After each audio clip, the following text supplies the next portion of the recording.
Puspusan ng paghahanda ng MMDA para sa ASEAN Summit na gaganapin sa bansa. Ayon sa ahensya, pinagpupulungan na ang posibleng pagsasara ng ilang kalsada at pagbabago na ruta. Isa ang ASEAN Summit sa pinakamalaking event ngayong taon na daduluhan ng mga world leader. Samantala, sisimulan na ang Senior Citizens at Pet Park sa Plaza Azul sa Pandacan, Maynila.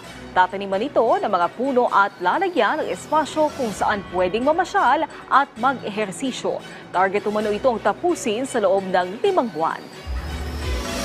Kasama yung ginawang rehabilitation at yung ongoing rehabilitation ng EDSA from Orense to MOA ay part yan ng preparations. Yun naman traffic management, inaayos na natin, ilalatag natin yan as soon as possible. I-advise natin yung mga kababayan natin sa mga magiging ruta, alternatibong ruta, kung may road closure. So tuloy-tuloy naman yan na inaaral natin.